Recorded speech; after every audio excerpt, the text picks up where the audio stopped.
Boxing update po tayo mga idol. Cuadralas Januel Casimero dadayain daw ni Luis Pantera Nery. Pag-usapan natin yan. Carl James Martin, delikado. Mapapalaban dito kay Casimero.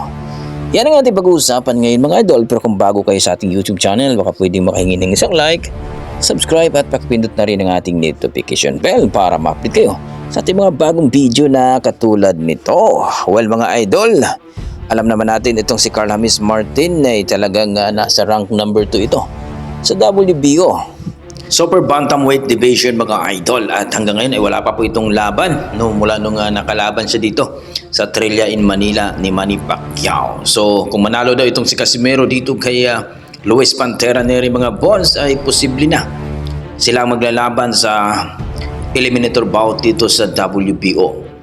No, kumbaga magiging mandatory na ito kung sinong mananalo sa kanilang dalawa. Ang tanong kasi dito mga boss, kakayanin na ba ni Carl James Martin itong kamao ni Casimero, ang ating former 3 Division World Champion? Sa naunang sinabi ni Martin dati mga boss ay handang-handa na daw si Carl James Martin mga boss, kahit sino pa daw ang kanyang mga kalaban.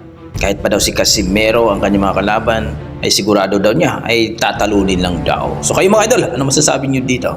Please comment down below mga idol para ating pag-usapan. Sa kabilang banda mga idol, ito ng malapit na talaga ang bakbakan sa ating pambato na si Cuadralas Januel Casimero kontra kay Luis Pantera Nery, ang bad boy ng Mexico.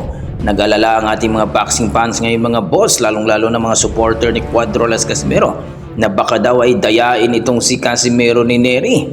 Alam naman natin na si Luis Nery ay mayroon ng history na kung saan ay na live ban nga ito sa bansang Japan mga boss, sapagkat hindi lang overweight kundi nagkaroon pa ito ng positibo, no? Na gumagamit ito ng ipinagbabawal na sangkap, kumbaga nag-positive ito mga boss. Kaya delikado ito kung gagamit uli ito mga boss, dahil sa Kyrgyzstan ito mangyayari ang kanilang laban. Kaya paghahandaan talaga ni Casimero kung sakaling may ganong pangyayari mga boss, no? Alam naman natin na talagang itong si Nery ay mautak, no? At talagang magulang ito pagdating sa laban. Baka mamaya gagamit nga ito talaga ng pinagbabawal na sangkap. So grabe kaya ito, no?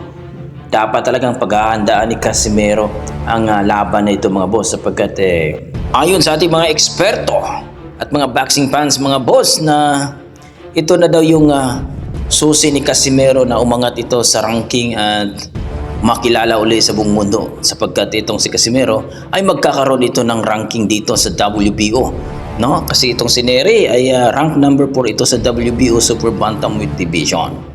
Kaya pagsikapan daw talaga ni Casimero at bawal matalo itong si Casimero dito sa laban na ito mga boss. Ayon sa ating mga eksperto mga boss, lalong-lalo na itong si Atty. Tolentino, ay kailangan daw talaga talunin ni Casimero itong si Luis Nery para mapansin ulit siya ni The Monster na Uya Inoue. Kayo mga boss, ano masasabi niyo dito? Mananalo kaya ang ating pambato na si Cuadralas Januel Casimero dito kay Luis Pantera Nery mga idol? Please comment down below mga idol para ating pag-usapan. Maraming salamat.